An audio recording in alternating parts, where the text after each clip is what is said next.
بسم الله الرحمن الرحيم. الحمد لله رب العالمين، وأفضل الصلاة وأتم التسليم على سيدنا محمد وعلى آله وصحبه أجمعين. اللهم علمنا ما ينفعنا وانفعنا بما علمتنا وزدنا علما. اللهم لا سهل إلا ما جعلته سهلا وأنت تجعل الحزن إذا شئت سهلا. سبحانك لا علم لنا إلا ما علمتنا إنك أنت العليم الحكيم. أسأل الله تبارك وتعالى أن يجعل نياتنا خالصة لوجه الكريم. السلام عليكم ورحمة الله تعالى وبركاته. Insha'Allah tabaraka wa ta'ala, I wanted to take a few moments to reflect and examine a discourse that has gained popularity in recent times. This discourse is what I like to term as the discourse of the academic. Or you may say the discourse of the Muslim academic. It is a discourse that I think, or I believe, needs to be examined,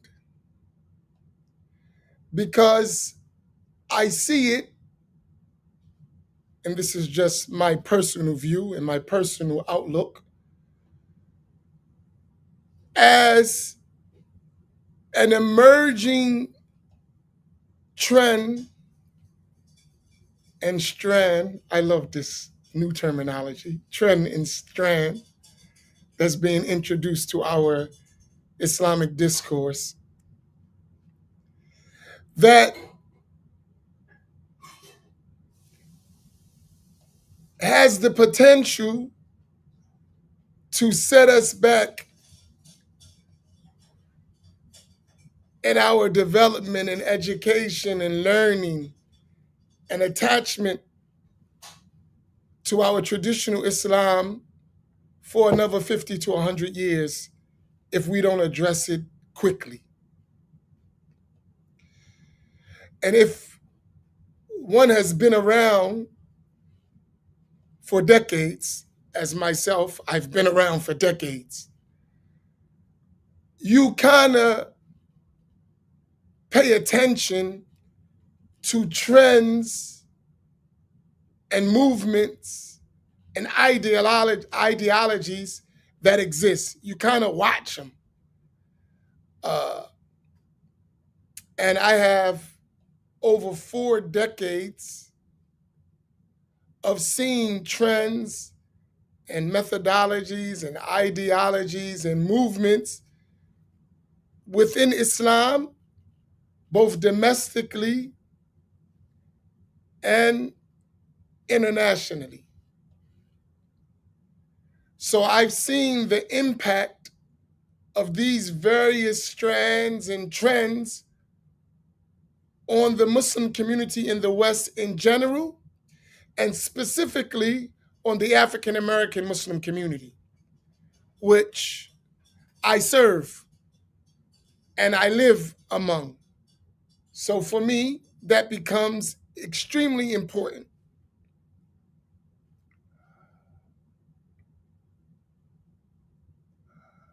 With that being said, I'm going to set up this examination and this review and this reflection and pondering over series of scattered thought sessions. You know, I like my scattered thoughts.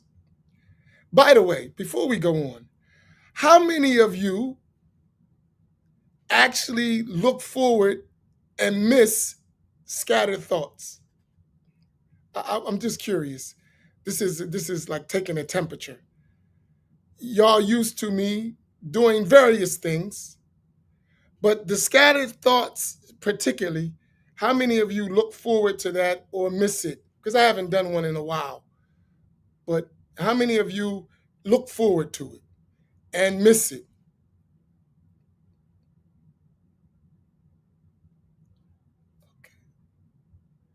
MashaAllah. Imam Genius, can you join me? Are you busy? Let me send you the link if you're not busy, Imam, because you can join in this. I would love to have you. Imam Genius, where you at, homie? He might not be busy. I don't know.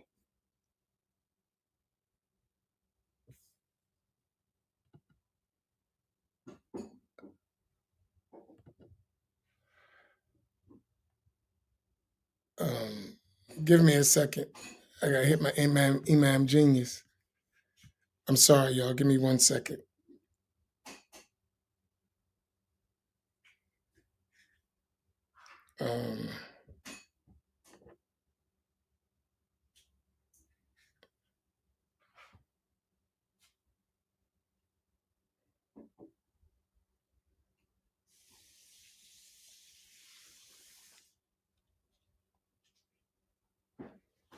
Okay, I'm sorry.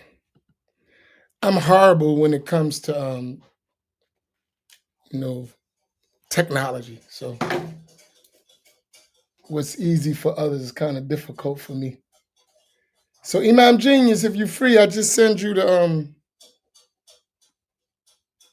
link. Come on in and join me.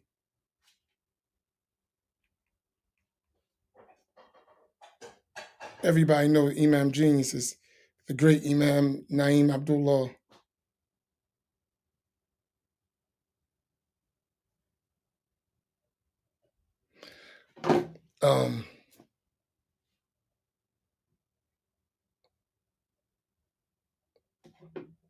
It takes a while.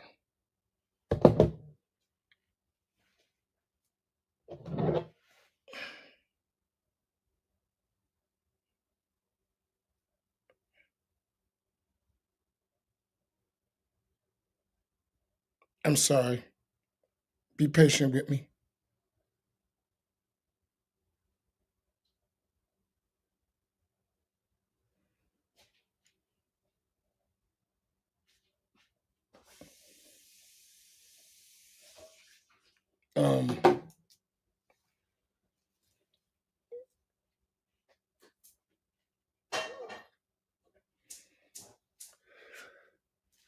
So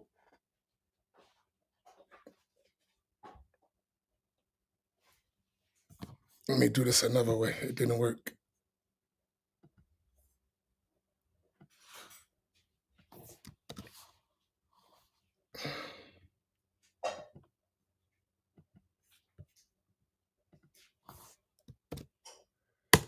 That's for you, Imam Naim. My phone is acting up.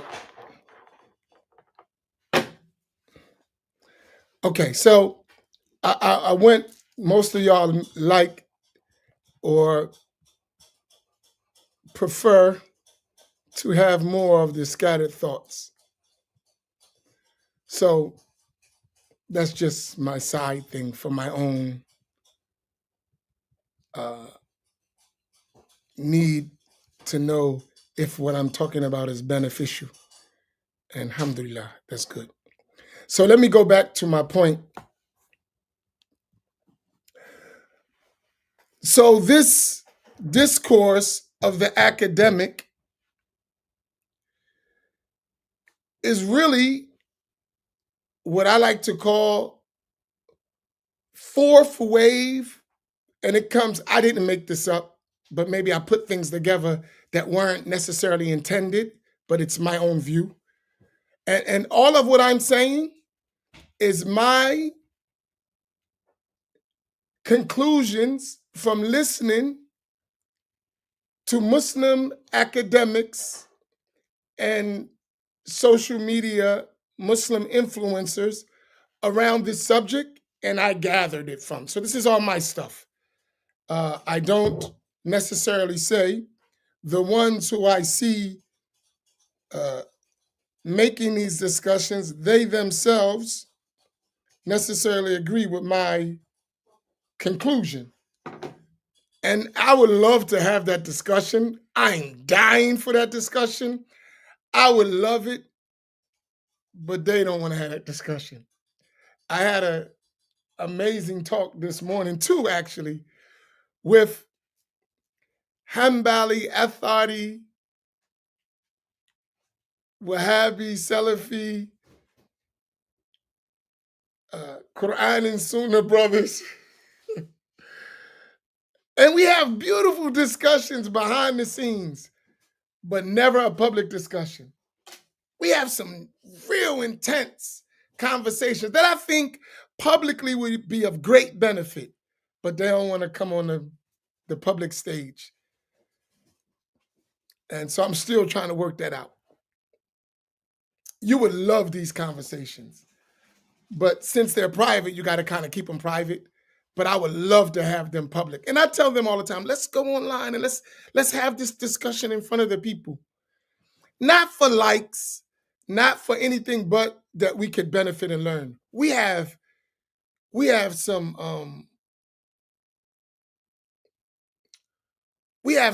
very powerful, thought-provoking discussions behind the scenes. Even though we may differ, we really have a lot in common despite those differences. And we're all kind of facing the same challenges in our own way. And as you know, scattered thoughts go all over the place. So you got to be able to follow me. They're not organized. As Imam Fahim thinks that I sit around and plan this stuff. I don't. I just turn on my computer and whatever's in my mind, I let it go. But I always have something in my mind. So my mind is thinking about stuff all the time. So I'm organizing it in my mind. So when I talk, it may seem a little organized, but it's really not. It's just my thoughts.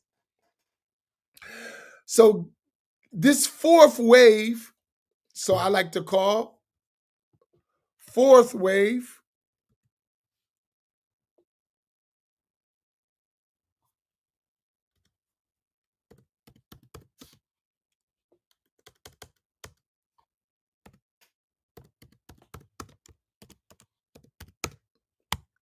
Salafism. This is the academic term. I don't use these terms, but they do. And I like to slash Wahhabism, right? So this is what I'm talking about. Oh, wow, that's not what I'm talking about. Let me fix this. I'm sorry.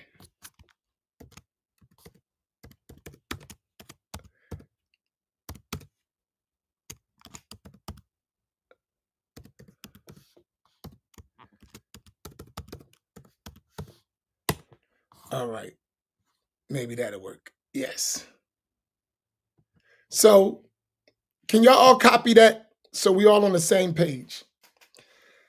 What I'm talking about, the discourse of the academic, is surrounded, the conclusion of it to me is what is fourth wave Salafism or Wahhabism, right?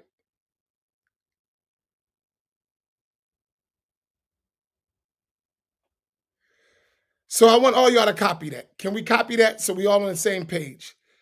My discussion here is fourth wave Salafism / Wahhabism.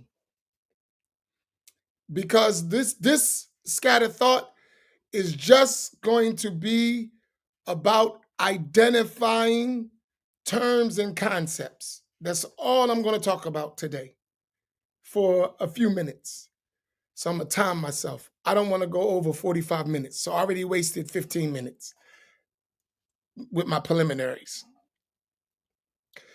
So can everyone copy that? I need you, y'all know we engage. Fourth wave Salafism, Wahhabism. What do I mean by that? I'm telling you where I got this from. So I'm not promoting, but you need to know the basis for my discussion. I've been following for about several months now the discourse of several popular speakers on the internet with podcasts. Some of them Sunni, Ahl Sunnah, meaning Ash'ari, Maturidi, follower madhab, Sufi, which they call traditionalists. That's the academic term they use for them. Traditionalism is the area, and Sunnism or traditionalists. These terms they use. I don't use those terms. Ahl Sunnati wal Jama'ah, right? Al-Ash'ira wal Maturidiyya in Aqidah, Hanafiya, Malikiya, Shafi'iyya, Hanabila in fiqh, and Ahl Tasawwuf. That's the traditional Sunni way of describing. So some of those people from that understanding and methodology, and then some are Salafi in their speech, which we call Wahhabi, Athari, Hanbali, all these terms, right? So I've been following a lot of people with these things. All right. So define where I'm at so you understand where I'm coming from.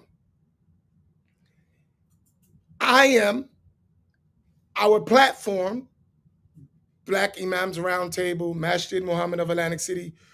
We are, in their term, traditionalists or neo-traditionalists, how they got all these terms. In other words, we are strict, old head, Ahl Sunnah type people. Meaning what? In creed, we are Ash'ari and Maturidi. In fiqh, we are Hanafi, Maliki, Shafi, and Hanbali. And we follow the way of Tasawwuf. That's our way. So whenever we're talking from our side, that's the position. It's clear, no ambiguity. We're not playing with it. We're not redefining it, adjusting it, switching it, none of that. Everyone who I deal with that normally works with me is either Ash'ari or Maturidi in Aqidah. I normally don't work with people who have other than this creed as a regular. I'm not saying I don't deal with them, I don't talk to them, but in terms of teaching, everyone who usually teach with me is an Ash'ari or a Maturidi in Aqidah. In fiqh, they follow one of the four schools, Hanafi, Maliki, Shafi, or Hanbali. Most likely Hanafi, Maliki, and Shafi. Very few Hanbalis. But we do accept true original Hanbali school as a madhab. And all of them are Sufis, or follow the way of Tasawwuf, or believe in the validity of the way of Tasawwuf. So that's me. I don't make no apologies about that. You will never hear me compromise that. Never. Are we clear on that? I'm talking about from my side. Because sometimes we have a lot of double talking. I hate double talking. It kind of muddies the water. You can't really have a discussion with somebody who's double talking. Say what it is and mean what you say. As we say in the hood, say it with your chest, right? So I don't do that double talking. And I don't care how nobody feels about it. This is me. You don't have to like it. I'm just telling you me. Now, your disdain for how I am, that's one thing. But this is me, and I'm not going to change that because you don't like it. You be who you are, and we're going to have a real discussion, then we can have the discussion. Okay. So with that being said, you know where I'm coming from. We live in a time where people can't be themselves. They always got a mask on. I hate masks. My sheikh used to say, take off the mask. Let me see who you really are, right? So fourth wave Salafism and Wahhabism, what I understand from that, that's my put together, that's no one else, I put that together from listening to all these conversations. It is a new madhab and methodology of understanding Islam that is in its initial developmental stage rather. That's what I understand. And what I understand from it, it is a revival of independent thinking, quote unquote, Ijtihad, by modernists and academics, Muslim academics, in our time. That's fourth wave Salafism, Wahhabism. And it has the selling point, it's marketing. And the selling point of it is we just want unity. And to get unity, this is my approach to it. How we're going to unify the Muslims. That's what I understand. And what it leads to is what I call Islamic perennialism.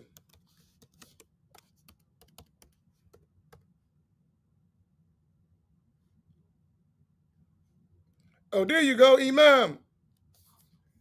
I'm joined with the Imam genius. I'm so glad you're back. Welcome back to America. Coming back to America. Assalamu alaikum. Wa alaikum salam. I'm so happy to be here. And I'm so happy to have you. I'm warming up for the round table, but I want to really, really flush this stuff out. So let me finish. I know you've been listening. It's always a pleasure to have my sidekicks with me, my homeboys, my ace coon buddies. Your props. No props. Right. So that whole approach is Muslims have been fighting. We're going to show you how not to fight and move along, which ultimately leads to Islamic perennialism, which means all of it is good. It all has some good and some bad. Everybody stay with you all, but we're just going to work together. To me, that is the most dangerous innovation facing Islam. Oh, we got Sheikh Abdulaziz Suraka in here. I don't know, did somebody copy you or is that really you, Sayyidi? Because I would love you to get in this conversation too. You don't have to do it now, but I would love for you to join. I would love to have this conversation with you included, especially you and those like you. And what I mean by that, Sheikh Abdulaziz, may Allah preserve him, has seen all these strands and he could actually have a real conversation about the movements, not just about the movement, but also academically, intellectually, religiously, scholarly. I think he can discuss every issue. So I think everything I would like to talk about, I can have that conversation with him. So are you honored? Are you available right now to get a start? Because I can ask you some serious questions that probably you could help us with. So if you're available, Sheikh Abdulaziz, for a couple minutes, we only going 20 minutes. It's not long. If you can join in, there's the link. You're welcome. And a few things. It's not going to be controversial, just straight knowledge right now. Defining terms. That's all we're talking about.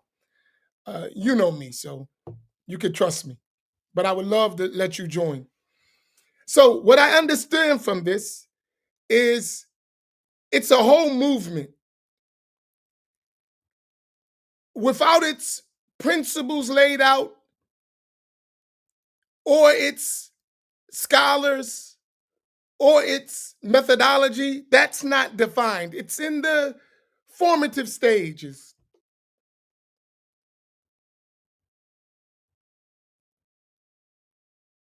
Oh, he's on the flame. All right, another time. But inshallah, send me a message, Sheikh Abdul Aziz, so we can connect and have this discussion as soon as you're available. It's very important. And I'm setting something up that's going to expand the discussion. So I would appreciate your input, really. May Allah reward you. But anyway, back to what I was saying.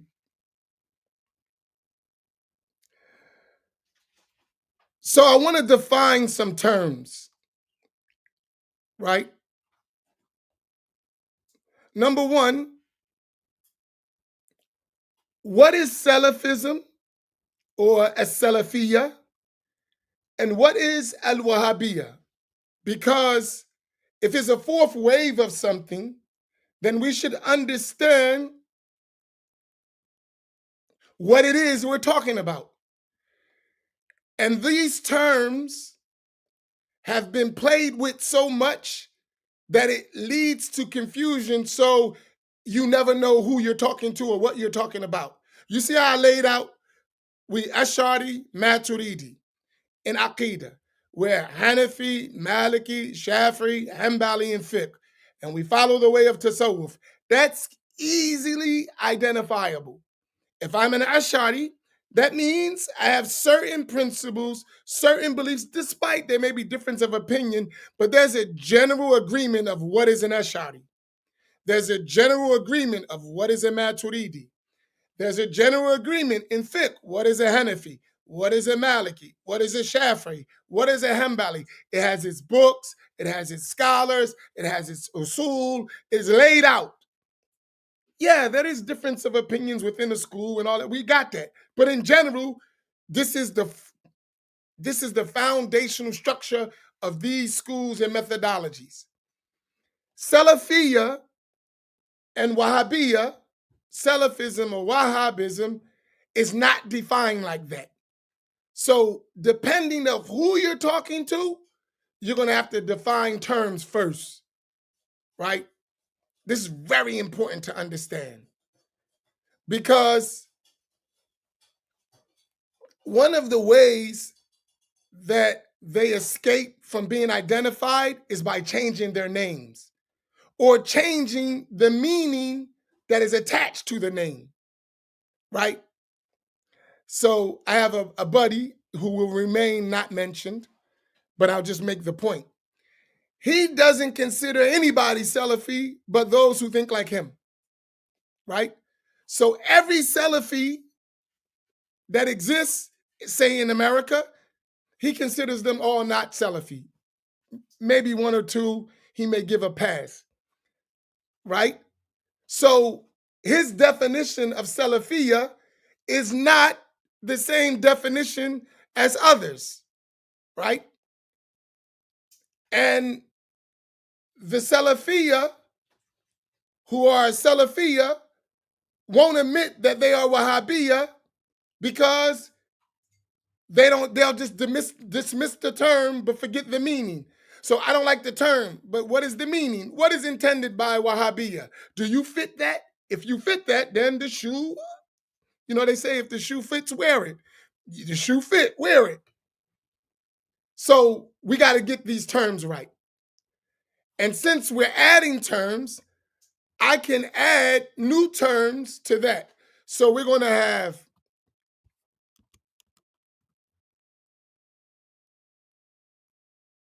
Salafism.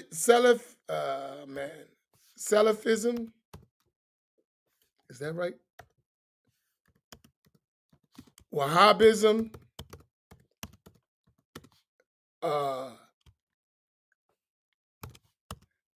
Hanbalism. You can tell I'm not an academic, right? Etharism. And some other isms that they add, right? So all of that, when I usually hear it and when we identify it, is usually talking about the same thing. with variables. So all of those terms, whenever I hear someone mention any of those terms, I automatically put them in one box. If you study classical books of Firaq al-Islamiyya, Islamic groups, right, our classical textbook books that relate to groups, sects, Islamic sects, they never define every single aspect or movement. What they do is they take a common thread and they'll say, this is al-Mu'tazila, this is al-Khawarij, this is, right, al-Mushabbiha, al-Mujassima. And then they'll put every different idea that falls under that basic concept. Are y'all following me here? So they don't mention every single movement. They'll mention one title that has shared ideas and beliefs and concepts, and then they'll put the variables under it. You follow? So this is important to understand. So when I look at these four names, the way it functions on the ground, it's all one thing: Wahhabism, right? In our present day. Also, there's the Taymian school, Ibn Taymiyyah, and his ideas in the modern time. So you can add that. But that all that stuff is related.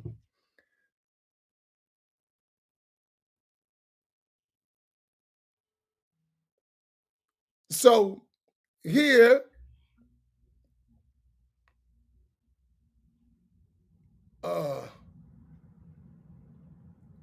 the fourth wave is taking all those ideas with Western academia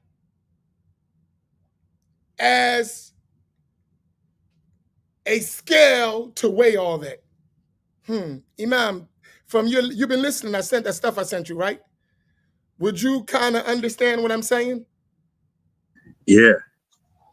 Would you agree with that? Yep. So let's take one of the most famous proponents of this fourth wave that I call, he didn't call it, I'm not accusing him. What I understand to be fourth wave, Salafism, Wahhabism, the biggest proponent of that is Yasser Qadhi, Dr. Yasser Qadhi. Some of us, because we don't mix much, we might not even know who he is or pay attention. But he's an influential individual in those circles who combines all of these ideas, according to him, not me. He did admit. He has all these ideas and he added with his studies at Yale, which is Western academia, and he combines all that, and that is fourth wave Salafism or Wahhabism. From his own definitions, if you break it down.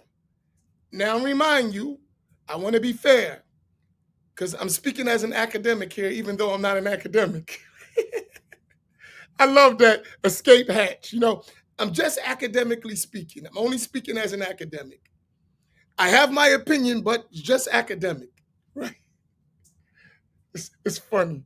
Like, you know how somebody speaking to you in a condescending manner, acting like that's not what they're doing? Right? Like, yo, bro, I'm not stupid. I follow you. I got it. Right? I got my GED.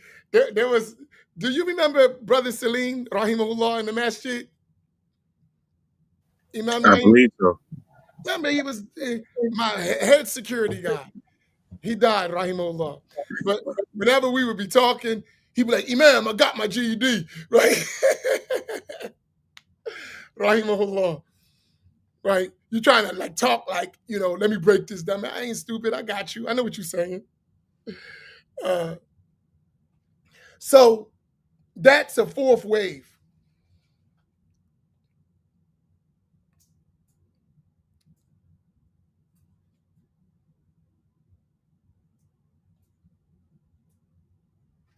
Yeah, Abdulaziz is ready to go, Sheikh now. Look, but so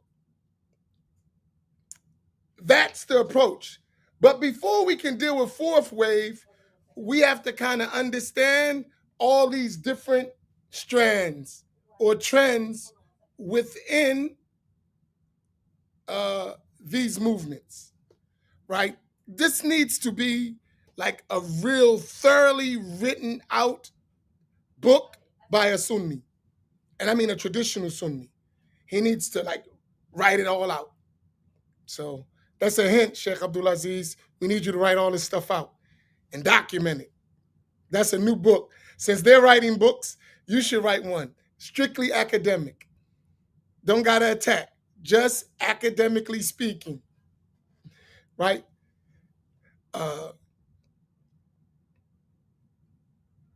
So let's go back to the term. Let's take the term Salafism. For us, most of us, when we hear it, I want you to get its origin in the mind of the one who's saying it. When they say Salafiyya, as Salafiyya or Salafism, what they mean by that is that their ideas, their beliefs, their practices, their methodology is the actual methodology of the first 3 generations of this nation of Sayyidina Muhammad sallallahu alaihi wasallam, which means as-salaf as-salih, right? These righteous predecessors. In its strictest definition, it refers to the Prophet sallallahu alaihi wasallam and his companions, that generation. So the Prophet is alive during that time, and the companions. The next generation, and the generation that follows that, atba'at tabi'in, those followers of the followers. In the strictest definition, that's who you're referring to. If you broaden that in time, you can say up to the year 300 after Hijrah. So everyone up to that time. And if you term time, and that's a linguistic meaning. So that's the claim of as-Salafiyya, is that we follow them. Notice that's a claim. And put that in, very important that you understand it. It's a claim. That doesn't mean it's necessarily true. It's a claim. And all claims need to be substantiated. Every claim, no matter who makes it. It could be right, it could be wrong. It could have a combination of right and wrong. It needs to be examined. So that's the origin. So that would be the oldest of those terms, if you want to go by definition.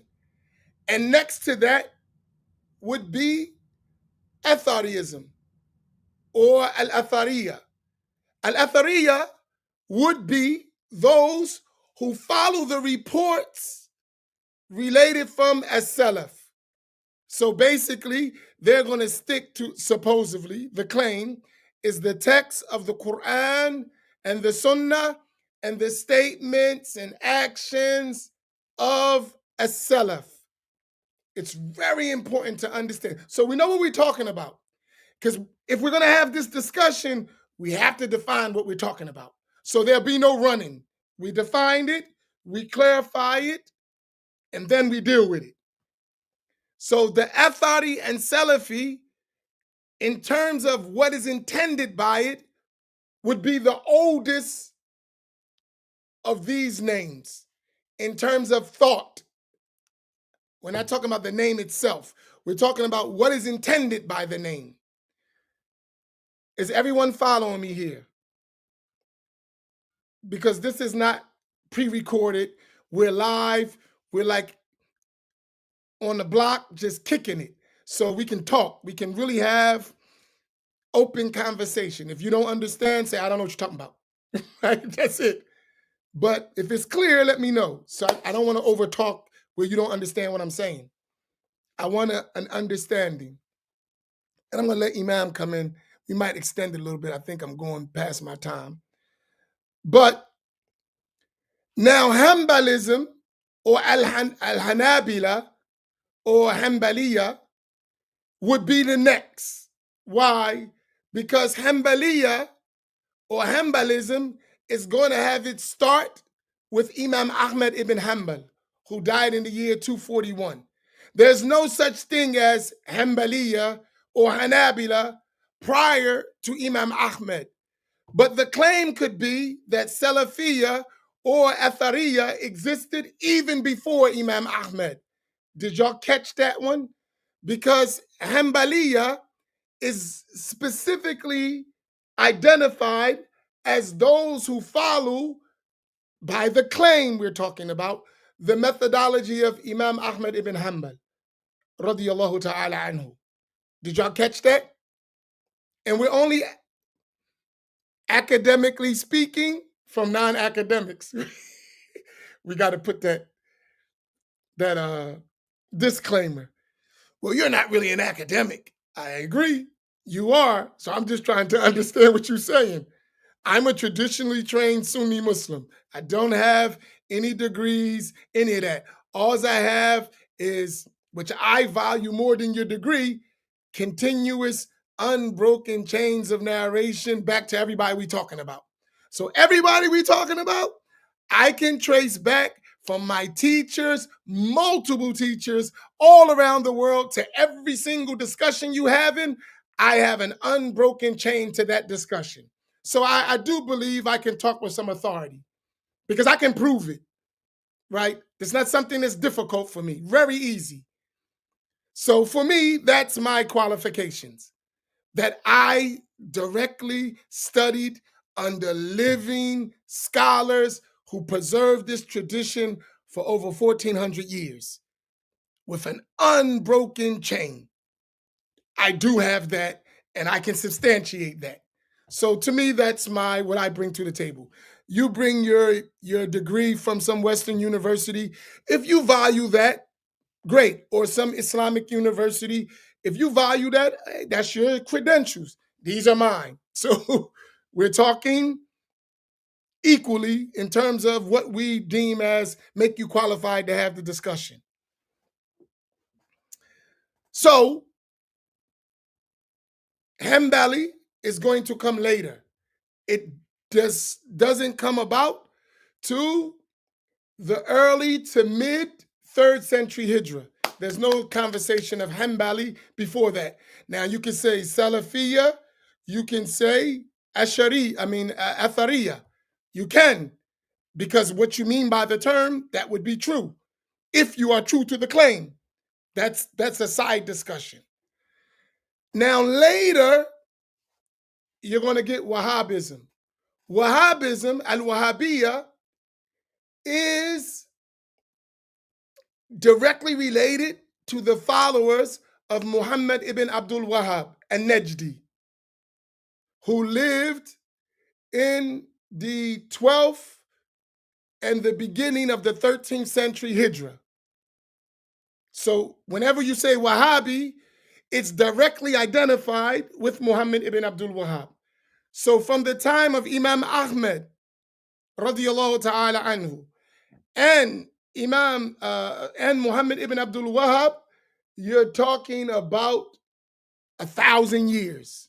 I need y'all to understand that, because I'm talking strictly academic now. When you're talking about the followers, the original followers of Imam Ahmad, his companions, you're talking in the 3rd century. When you're talking about Muhammad ibn Abdul Wahhab, you're talking about the 13th century. So that's a 1,000-year gap. Is everyone following that?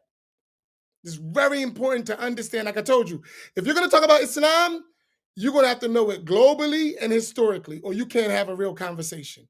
If you don't understand Islam globally and historically, your conversation is not a conversation at all. So Wahhabism, in and of itself, cannot be pure Hanbalism. So Al-Wahhabiyya, in and of itself, can never be pure, unadulterated Hanbaliya. It cannot. The time is too far apart. It can borrow some aspects. It can have some manifestation of it, but it is not it. It is something else that may have some relation to it, but it's not the same. So if you're talking about Hanbali and Wahhabi, you're not talking about the same thing in terms of its origin. You're not talking about the same thing. You're talking about two different things, right? And you cannot assume that if you're talking about Hanbali as an origin and you're talking about Wahhabi as an origin, that the beliefs and practices and methodology is the same, because it's not. Is this clear for everyone? Okay. So I touched all of them. We identified all the terms. We identified the times. There is one term, Imam Naim, and I don't know if Sheikh Abdullah Aziz is still there. How do the academics identify the followers of Ibn Taymiyyah in their academic terminology? So they got Salafism, Wahhabism, Hanbalism, Atharism. What do they say about, how do they say Taymi, what is it? Taymism? Is that what they say? Do you know? Come on, you an academic or not? No, I ain't no academic. Anyone knows I'm just surprised. academic term for the followers of Ibn Taymiyyah by using his name? I don't know how they say it. We in Arabic, we say Taymiyun. Okay, Taymian. They don't got no Taymiyism? Okay, so let's say Taymian. Let's take that.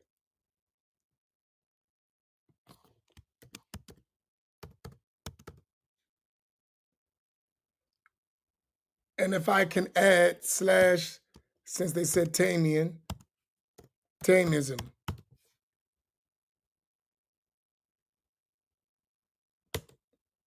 Right?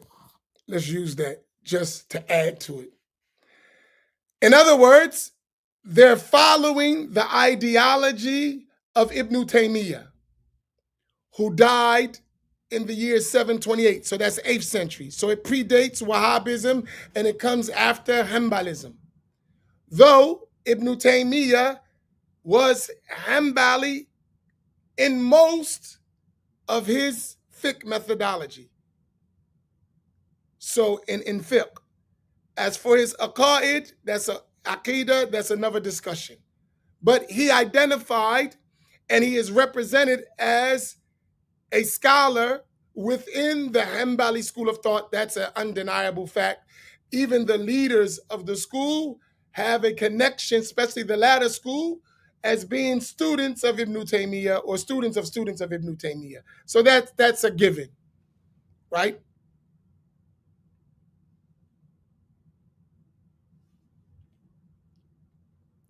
Oh, this is a good question. Can I answer this real quick? It's a sidebar, but it's a good question. Real question. How does knowing this history move us forward as a people? Quick answer for that. Whoever doesn't know history is guaranteed to repeat it. Whoever does not know history is guaranteed to repeat it. And as a people, this historic record has wreaked havoc in our communities. So you better know history. It is extremely important so we don't repeat it. So that's just a point. All right. And most of us don't know this history. Yeah, right. We just follow the history. We don't know it. We don't know. It lands on us. You know what I'm saying? We didn't land on Plymouth Rock. Plymouth Rock land on us. We didn't land on Wahhabism, Salafism, Hanbalism, Atharism, Taymism. That landed on us. And we don't know what the hell hit us, right? So that's important.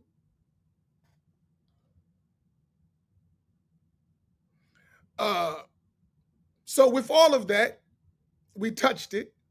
That's my definitions. So Taymism is the last one, being a Taymian, follower of Ibn Taymiyyah. And that needs to be identified because, say Yasser Qadi, and I'm only mentioning him because he's the leading proponent of this fourth wave Salafism. My definition, not his. Fourth wave Salafism, Wahhabism. He didn't say he's the leading proponent of it. That's me talking. So he may disagree. That's what I understand. I could be wrong.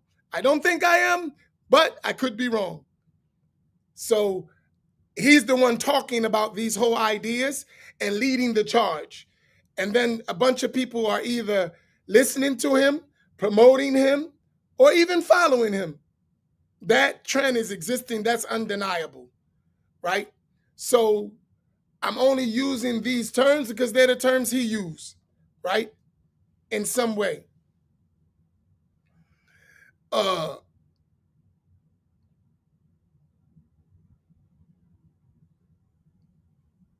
So I got all the terms.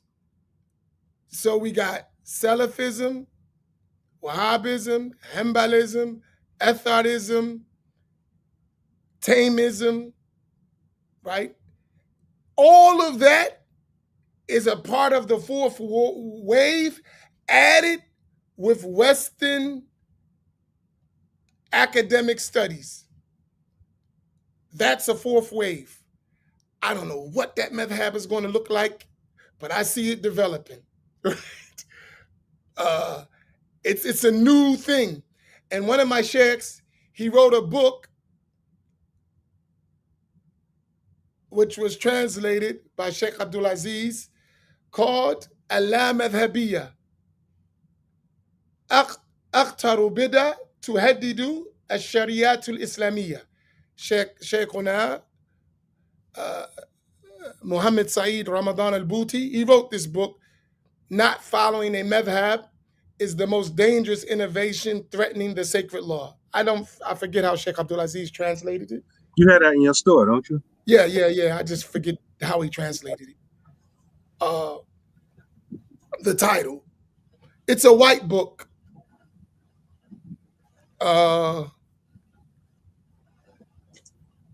Since we're promoting books, let me find it.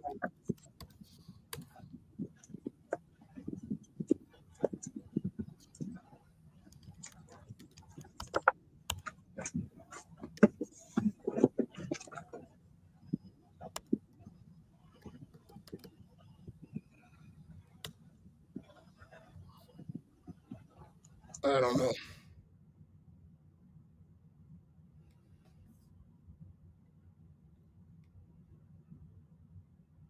Oh, here you go. This is the book.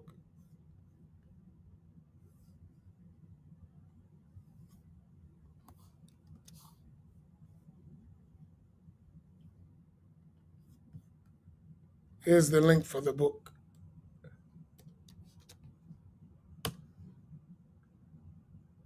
See if that link works, Imam Naeem. That's the link for the book. But he said that not following a madhab is the most dangerous innovation threatening the sacred law of Islam. I believe fourth wave Salafism / Wahhabism is the most dangerous innovation threatening Islam altogether. It works. It works. Mhm. Not just the sacred law. I believe it's a threat to Islam itself. That's my opinion. And you can say you disagree with me, but I've been around a long time. This one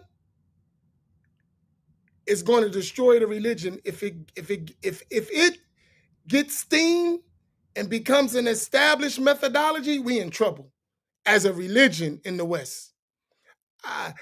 It has had its head raised in the East, but every time they get raised, they get wiped out. Alhamdulillah for the scholars overseas. But this is the first time that I've seen this type of effort in America. I don't know of anything like it ever. In the history of American Islamic movements, I've never seen the like of this. I know in my 45 years, I've never seen nothing like it. And I've been in it my whole life in movements. So I've never seen nothing as dangerous as this. In my opinion, it's my opinion, and I'm open for a discussion about it. So anyone who wants to have this discussion, I really, really hope I'm wrong. But what I'm looking at, I don't think I am. I think I'm spot on. Okay, so Imam Naeem, that was my spiel in the definitions. And I only laid out identifying things. So if there's any questions, y'all can ask me. But Imam Naeem, this is the opening to all the next probably 5 roundtables. So I'm gonna look at the thing. Go ahead, Imam. One of the things that I see that this is the thing that stands out for me, because in classical or traditional Islam, generally speaking, the Muslims, we're divided into 2 broad categories as far as knowledge is concerned: mujtahideen, mujtahidun, and muqallidun. Those mujtahids, those high-ranking scholars that comes with a high qualifications, and those people who are followers. And the thing that stands out for me is, while their proponents don't claim to be mujtahids, they're doing the work of mujtahids. I don't know if you peep that or if you agree with that. And so it seems like they are creating a space for themselves to be able to color out the lines. They're making the rules. They're not bound by the rules that the scholars of Islam had laid down. They're making the rules. And I think that Ibn Taymiyyah is their motivation for that, because he did the same thing. But the difference with him is he got punished for it. He got locked up for it. But during our time, we don't have, Muslim authorities, so people are free to create their own spaces and redefine things.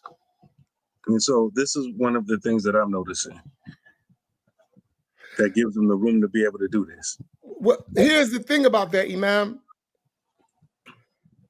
The mujtahid aspect of this is a necessary component in order to do it.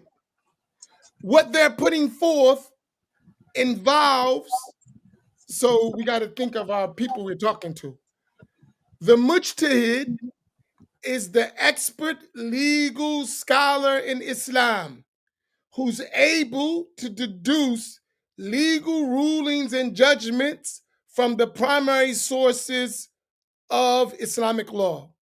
That's a long thing to say, and this person's qualified to do what we're talking about. My thing with someone of these academics, I am very critical of academics, extremely critical. Why? Because they're not qualified. When you know what a mujtahid is and what are the qualifications and types of ijtihad. So we need 2 quick terms so no one gets lost. You need the term of al-ijtihad, and the one who actually does it, al-mujtahid. Because we're talking in generally to people. So everyone got to follow what we're talking about. Al-ijtihad is the action of deducing legal rulings from the primary sources of Islamic law. That's the process. And it has many types. That's not our discussion here. We just want you to know what we're talking about. The mujtahid is the qualified expert scholar who does that. And that expert scholar is of levels. Most people don't know that. They'll say mujtahid, and they think all mujtahidun are the same, of the same rank, and that's not true.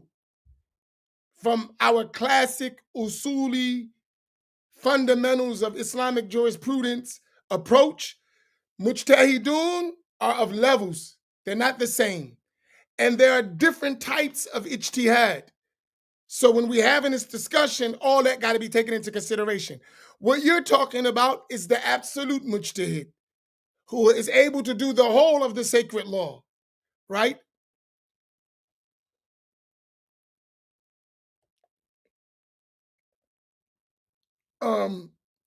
So I'm just saying that. So the one who's going to make this fourth wave, and I'm not saying Yasser Qadhi is claiming that. I didn't say that. I believe what he's saying will lead to that. I'm not saying he said himself, I'm the mujtahid scholar, I'm going to, I never said he said that, and I don't accuse him of that. What I do believe, though, that approach will lead to that. And if it doesn't, he said, put me on research facts. No, absolutely not. Right? If you can pass my test, I'll put you on. So inbox me, I'll give you a test. If you pass, you can come on. Right? So I think this is important, Imam Naim, when you say that, right? Because what you're saying is the work of a mujtahid. Now you can go say, well, I am qualified to do ijtihad in these issues. That may be true, may not be true. Then we have to examine that.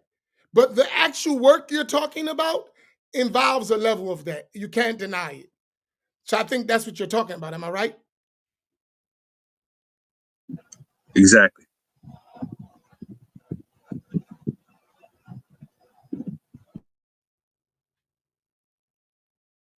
So I think this is important discussions,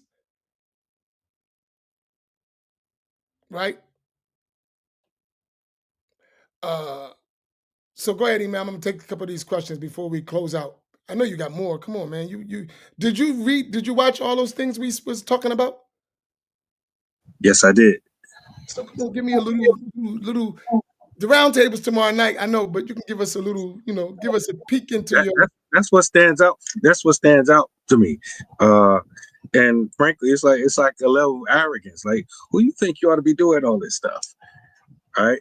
But the protective layer that they're hiding behind is the academic platform that they're standing on.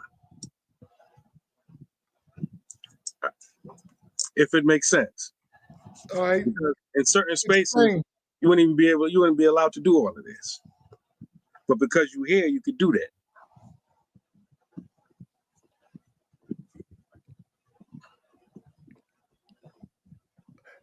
Details, Imam. Come on, Imam.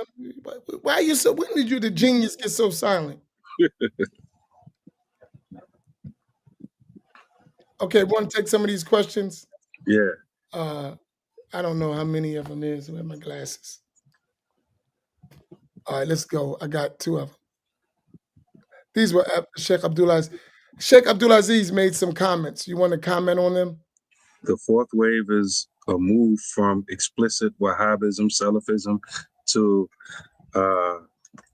my glasses. I see what's that word. Abduhis, modern Salafism. Modern Salafism. This is right up your alley, man. He just gave you a pass. He threw you an alley hoop. You better catch it. He did. And That's I agree. A beautiful alley hoop. I agree. Number one, I believe that they're trying to distance themselves from Wahhabism, meaning the figure, the person of Muhammad ibn Abdul Wahhab, because of his history, his statements, the statements of his students, and all of that. You can't really sanitize that. And so I think they want to distance themselves from that by claiming Taymiyyah, right? Basically going back to the origin or one of the origins of their ideas. But I like what he said because he's making reference to Muhammad Abdu and crew. Muhammad Abdul, Jamal Afghani, and Rashid Ridda, who are like the forefathers of a lot of this free thinking type stuff. That's another name they used to. What we talk about now, they used to call free thinking. People who said we don't have to. We're not restricted by previous scholarship and madhabs and all that. We ourselves can go directly to the Quran and Sunnah ourselves, even though we're not qualified.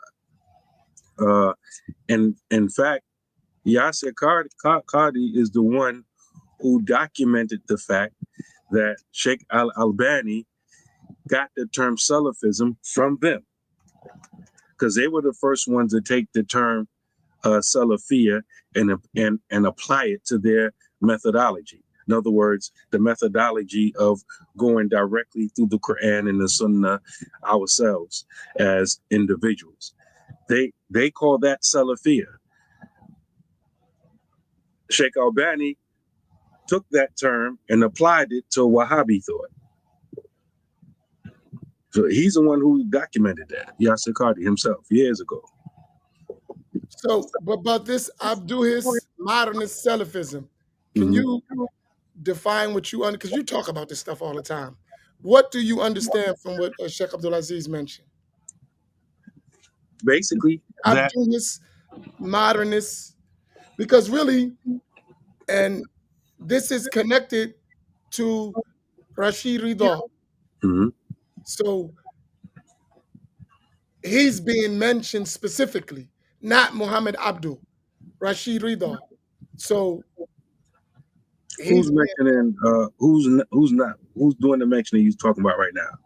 you didn't see it? Yasser Qadi. That's one of his influencers in his idea. But when you speak about one, you're really speaking about all three of them.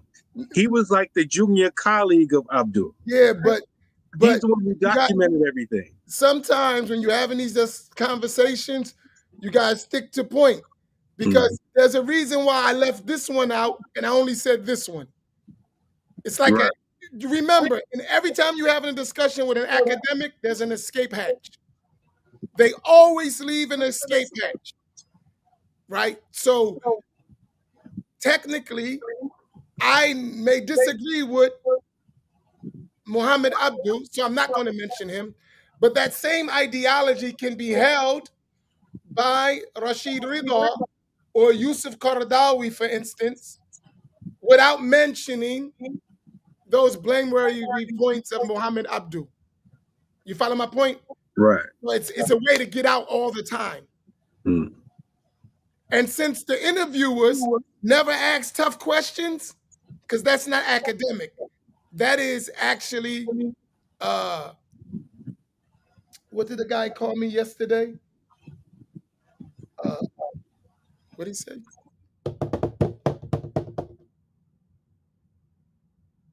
Argumentative, controversial, confrontational. All these words, that means I don't have to answer no real legitimate questions. Whenever I don't want to answer a legitimate question, I say you're argumentative, you're confrontational, you're, sectarian, you're dogmatic. That means translation, I don't want to answer the hot seat questions. That's how I always translate that. Because I just asked you a legitimate question. Oh, you don't like the tone. Okay, but it's the legitimate question. What are you talking about? Define your terms, right? So I think that play on terminology can always give you an escape hatch. I'm trying to get questions, Imam. You find some? Because there's a lot going on here. And we're way over time. Way over time.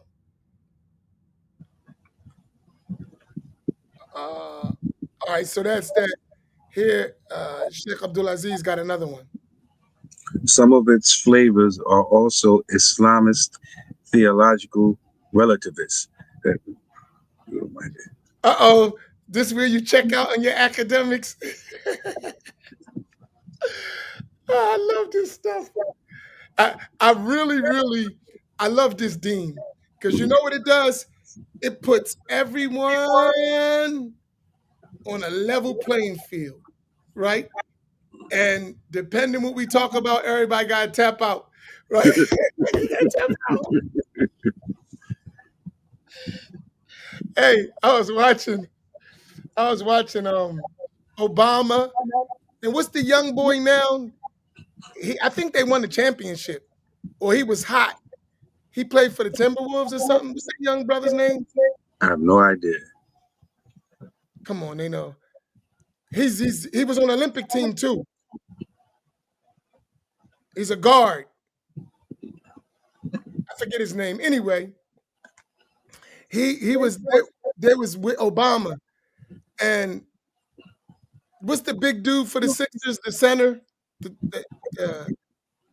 don't watch basketball? NBA? There's a big center. He's like the star of the Sixers, the big dark-skinned brother. Last time I used to watch basketball, Jordan was playing, Isaiah Thomas was playing, Patrick Ewing. Anyway, he asked him, "What do you think about this player?" And he said, "Oh, he all right." He said, "Man, y'all better stand down. I'm the truth." So Obama called LeBron James over, and he said, "Are y'all talking to this young man? He sound kind of." He said, "Well, tell him the whole story." Dude told me, he said, "I'm all right, man. I'm the truth." He said, "He better stand down." So I think sometimes when you gotta mention the truth, they put you off as you arrogant or you argumentative, or nah, let's deal with the issue. So I think here, when we're talking about Islamists and theological relatives, they're putting the religion, and this is from Aqidah, Kalam.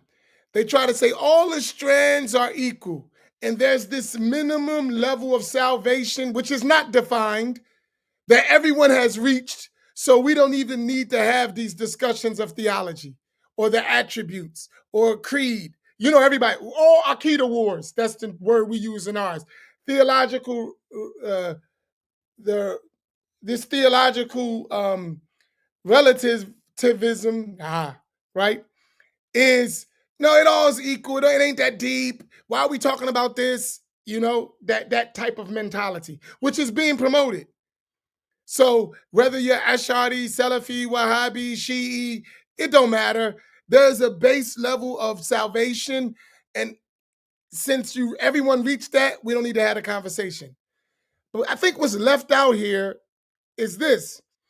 Even if that were true, let's say everyone reached the base level of salvation. Let's give it, right? Which is, does that take out vow innovation in creed? Because a person can be an innovator and still ultimately be saved. But in our creed, the innovator, it is not incumbent upon Allah subhanahu wa ta'ala to forgive them. He may torture them in the hellfire. When we look at it from that side, it is not something we should just walk away from because you reached the minimum level of salvation, right? Let me give it, that's in theology. Let me move it to practice. If a person is a fornicator or an adulterer and they believe it's haram, they will be saved in the hereafter, even if they did it continuously, even if they didn't repent. But would anyone say we don't need to warn against that? So you understand that in practice. Well, it's the same thing in theology. It's a sin, and every level of misguidance, you're obligated to censor it at some degree. So the idea that we're just going to leave it alone for a different priority or a higher priority, what is a higher priority than clarifying the correct belief in Allah subhanahu wa ta'ala and his messenger? And if there is a higher priority, who's the one defining what is a priority? Who's making that definition? That's an excellent analogy.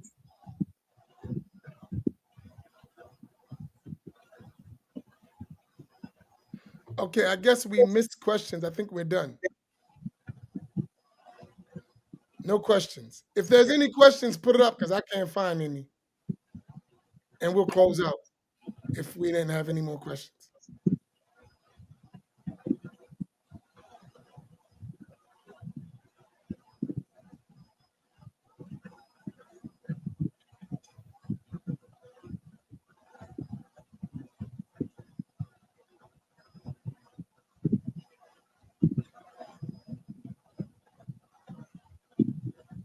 Okay. I'm gonna go quickly through these and then we'll stop. I wish you was here. I got a visit I want to make. Uh,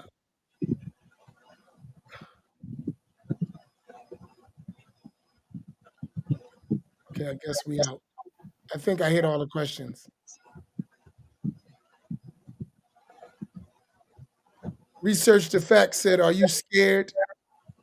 Y'all all scared." Ah, you shake us the heck up.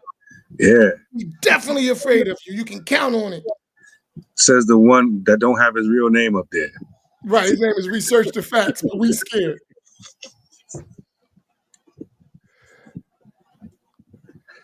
You can't make this stuff up. That's the internet. Everybody get this.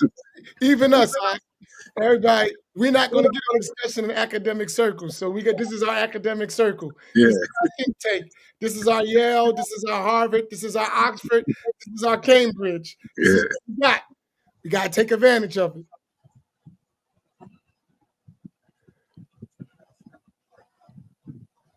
And research the facts. You don't know me. I'll let you speak and make a fool of yourself. You got me all confused. But not today. But if you catch me on another time, like tomorrow night, and we run out of gas, I'll let you go. Sister Crystal got a question. What's her question? She's not allowed to ask me questions. She ain't doing her job. Nah, it's like, what's her question? I don't see it, but what's her question? How do you reach people who are sincerely tired of fighting and just want to practice their religion? Feel good religion is on the rise. Honestly, I believe educating. We can't get around education. And education is a painful process, right? Honestly, we need to be educated. I was giving class yesterday. We were teaching Shafi'i fiqh, right? And we were talking about the times of prayer, how to identify the times of prayer without a prayer schedule, without a clock. And I said to them, and I guarantee, I said, most Muslims who pray every day that you run across in our environments, if you ask them to tell you when the times of prayer come in and go out, they could not do it. Would you disagree with me? I agree 100%. They're going to be stuck to a prayer schedule or an app. But if I said, I need you to use the signs in creation that Allah created, just the signs, and tell me how to when the prayers come in, they couldn't do it. And this is a basic 101 of Islamic learning when you learn how to pray and the rules of prayer. 101. But 101 is missed because we're not educated. So I think the first thing to do that is education. And trust me, we reject education. Collectively, we don't like education. So I think that's the first thing. Just like listen, we have to go through the pain of educating our people. Like right now, a lot of these things we're mentioning, names and people and scholars, we got to go through it. Time, dates, methodologies, all that stuff, we got to go through it because we're affected by it. And that's my answer to that.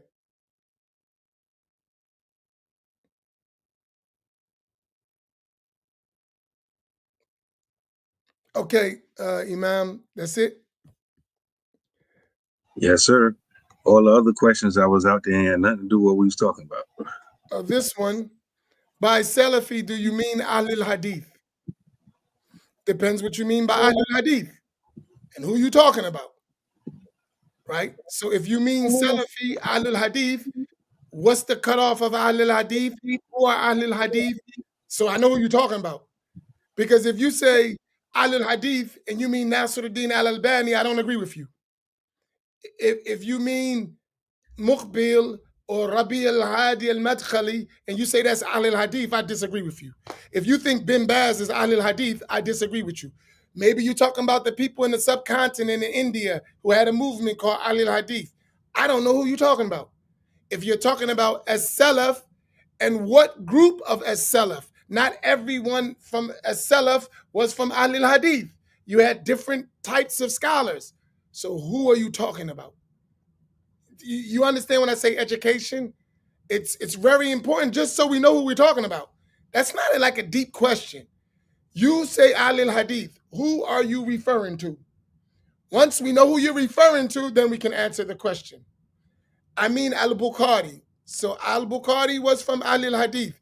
Al-Bukhari was not a Salafi. Al-Bukhari never used the term identify himself as a Salafi. So no. If you mean Imam al-Bukhari, Imam Muslim, Abu Dawood, At-Tirmidhi, An-Nasa'i, Ibn Majah, Ibn Hibban, Al-Hakim, Al-Bayhaqi, and so on and so on and so on. If you mean those people, especially those who were from the year 300 and before, and you mean that's Ahlul Hadith, then I'm not talking about Salafi, no. So that's different discussion. If you mean by Salafi, you mean them, then I don't mean that when I say Salafi. I don't call them Salafi. When I'm speaking about Salafi, I'm talking about this modern group that exists after the time of Muhammad ibn Abdul Wahhab. That's what I mean by Salafi. Whenever I say Salafi, I mean people who came, when I'm using the term Salafi, I use it synonymous with Wahhabi. That doesn't mean that's what they mean. I'm talking about what I mean. When I say Salafi, I mean Wahhabi. That's why I just say Wahhabi. I don't say Salafi. Now, if they mean something else, we should discuss it. And remember, I said your meaning could be a claim. It don't have to be right. It could be a claim that has to be proven. But for me, whenever we have these discussions, all you got to do is identify what you're talking about. If you, like for instance, I'll give you an example in my city. The guy say, I'm not a Wahhabi. Okay, forget the title, right? Do you teach the books of Muhammad ibn Abdul Wahhab? Yes, that's what I mean by Wahhabi. You see my point? See how fast that was ended? He'll say, I'm not a Wahhabi. We don't know nothing about no Wahhabi. Are we Salafi? Okay, what I mean by Wahhabi is people who follow the books of Muhammad ibn Abdul Wahhab. Do you do that? Yes. Okay, that's what I mean. Now, you can call it Salafi, you could call it Athari, you could call it Hanbali, you could call it whatever you want, but that's what I'm talking about. Is this point clear?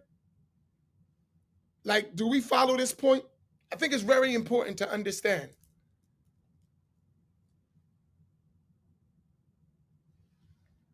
So when you identifying terms, all right, let's bring this to a close, Imam. This is way over my 45 minutes.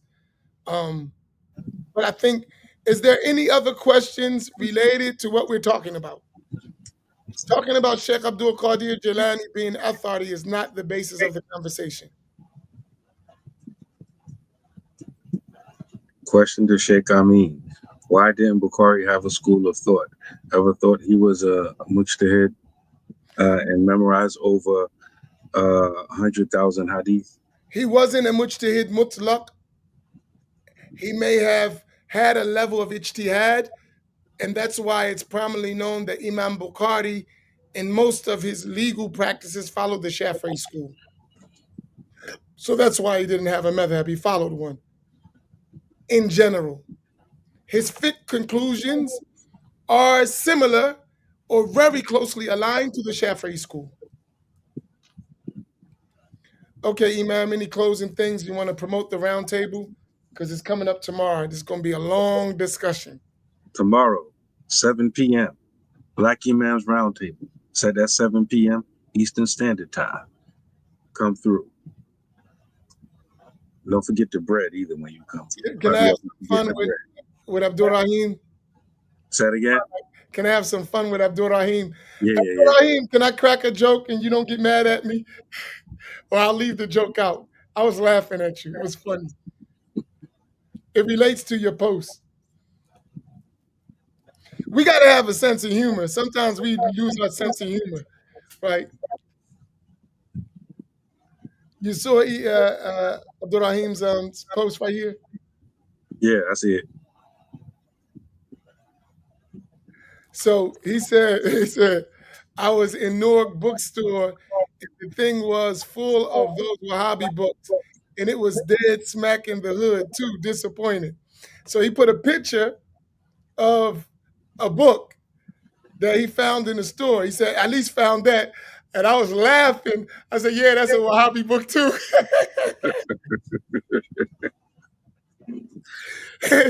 But it was a Wahhabi book explaining the book of Hadith terminology by Ibn Hajar al-Asqalani. But the one who did it was a Wahhabi. So it was a Wahhabi book with a Sunni name on front of it. So your search is still Wahhabi stuff. Everything in there was Wahhabi. Even the book you brought. Say he gonna get back and read it. Like, dang, man was right. That should have told you something when you went in there. If it was all Wahhabi books, you think they was gonna leave something out? But the learning process, don't worry about it. We got your back, Ak. We're gonna identify all the Wahhabi booby traps that's set for you. We're gonna pull you out. All right, let's close out. Imam Fahim is there.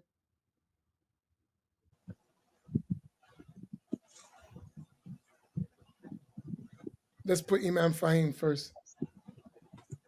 They don't want to be identified as Wahhabi, but they identify Ibn Abdul Wahhab, Shaykh al-Islam. Ajib.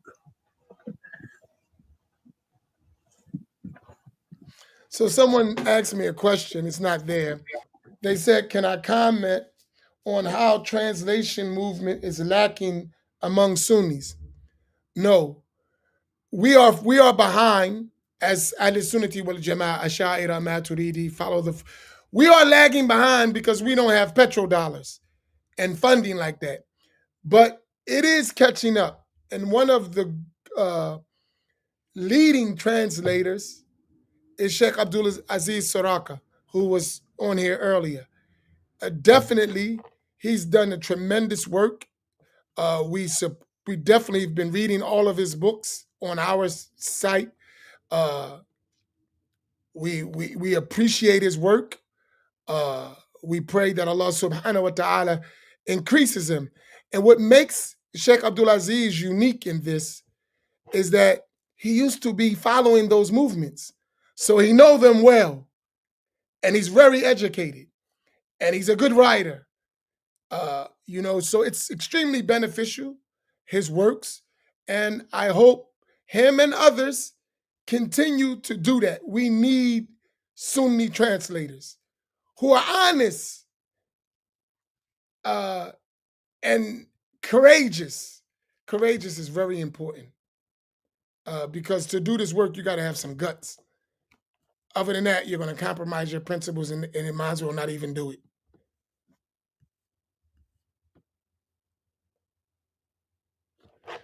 Okay, Imam.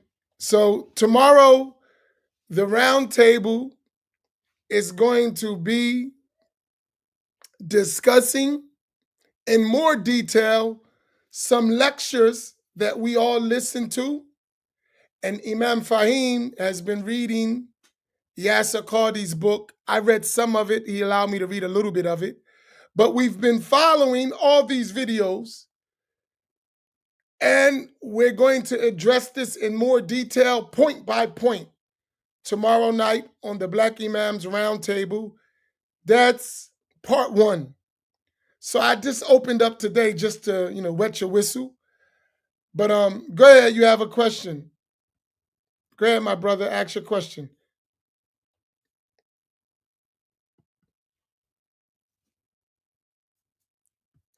Can I share something since the people are Ahlul Hadith?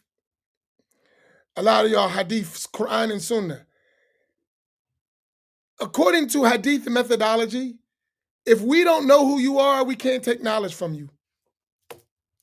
So your whole points when you hiding who you are all invalid in terms of authentication and trusting what you say.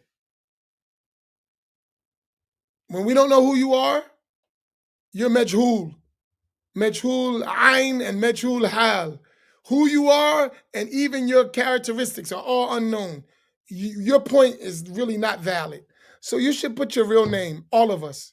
Put your real name. Since you talking, who are you? Right? It's not fair that we're out front and you get to hide and talk stuff. Be who you are. Stand on your principles, right? That's sincerity. All right, what was his question? What would it take for someone who aspires to be a translator to accurately represent the correct beliefs? Learn the correct beliefs first, and then you need to be skilled in the language you're translating from and the language you're translating to.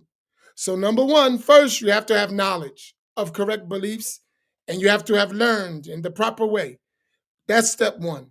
Step two is you have to have a skill, and I would say almost to the level of mastery and expertise in the language you're translating from. In this case, you're talking about Arabic, and in the language you're translating to, which is English. You need both. If you cannot do both, then you're not a good translator. Like myself, I'm not a translator. I don't even try. I'm not a writer, none of that. Now, the genius, on the other hand, he's a writer, right? So that's his thing. My thing is what I do. I will never, you'll never see me attempting to be a writer or an author or a translator. If you see something that they say I did it, I got help. That's not my field. Even if I understand, that's not my skill. It's not my skill. I can't do it. So you get these guys who like, let's write a paper. I'm not a paper writer. Let's have a conversation. I could do that. And I could do the conversation just like you can do the paper. Right? So everybody got different skill sets. That's not my skill set, writing articles. That's somebody else's skill set. My skill set is face to face. Let's do it live, no preparation. Let's go. Right? If you learn, you can do it. If you're talking about something, no matter what it is, if you're talking about it, you should be ready to go on the spot. If you can't, you should be quiet. Right? I don't need to prepare. If whatever I'm talking about, right on the spot, we can go. I don't need to prepare. If I need to prepare, I'm going to go prepare and then I'm going to talk. I'm not going to talk about nothing I'm not prepared to talk about in a detailed conversation. And you shouldn't either. If you don't know what you're talking about, just say, I don't know. And if I'm talking about something and I get to a point that I know something and I reach a point where I don't know, I'll say, I don't know. That I got to go check. And I don't find that as a blame. That's how I was taught by my teachers, right? And you shouldn't. If you don't know something, just say, I don't know. It's fine. You know this much and you don't know that much. You're always going to get to a point where there's something you don't know. So never be ashamed of that. But what you're talking about, you should know. So if you're talking about something, you should be able, at the drop of a dime, to talk about it in multiple ways.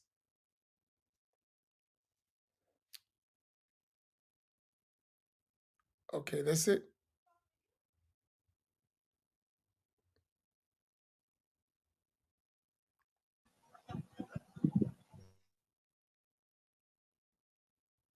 Okay, we're done, right? All right, Imam. So join us tomorrow night, the Black Imams Roundtable.